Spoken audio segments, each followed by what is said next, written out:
Luke 21.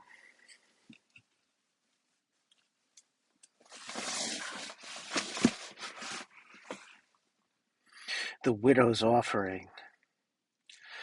While Jesus was in the temple, he watched the rich people dropping their gifts in the collection box. Then a poor widow came by and dropped in 2 small coins. "I tell you the truth," Jesus said, "this poor widow has given more than all the rest of them, for they have given a tiny part of their surplus, but she, poor as she is, has given everything she has." Jesus predicts future events. Some of his disciples began talking about the majestic stonework of the temple and the memorial decorations on the walls. But Jesus said, "The time is coming when all these things will be completely demolished. Not one stone will be left on top of another." "Teacher," they asked, "when will all this happen? What sign will show us that these things are about to take place?"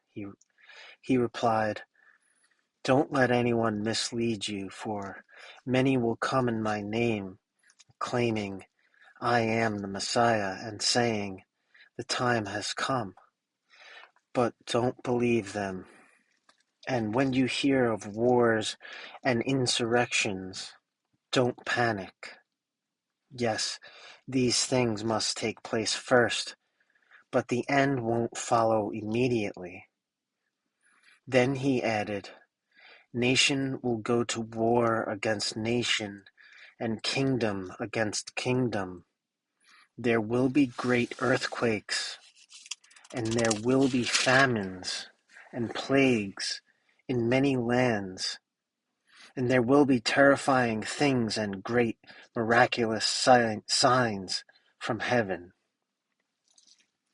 But before all this occurs, there will be a time of great persecution. You will be dragged into synagogues and prisons, and you will stand trial before kings and governors because you are my followers. But this will be your opportunity to tell them about me. So don't worry in advance about how to answer the charges against you, for I will give you the right words and such wisdom that none of your opponents will be able to reply or refute you. Even those closest to you, your parents, brothers, relatives, and friends, will betray you. They will even kill some of you. And everyone will hate you because you are my followers. But not a hair of your head will perish. By standing firm, you will win your souls. And when you see Jerusalem surrounded by armies, then you will know that the time of its destruction has arrived. Then those in Judea must flee to the hills.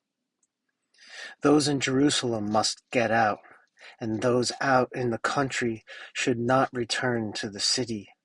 For those will be days of God's vengeance, and the prophetic words of the scriptures will be fulfilled. How terrible it will be for pregnant women and for nursing mothers in those days. For there will be disaster in the land and great anger against this people. They will be killed by the sword or sent away as captives to all the nations of the world, and Jerusalem will be trampled down by the Gentiles until the period of the Gentiles comes to an end. The coming of the Son of Man. And there will be strange signs in the sun, moon, and stars. And here on earth the nations will be in turmoil, perplexed by the roaring seas and strange tides. People will be terrified at what they see coming upon the earth, for the powers in the heavens will be shaken. Then everyone will see the Son of Man coming on a cloud with power and great glory. So when all these things begin to happen, stand and look up, for your salvation is near. Then he gave them this illustration.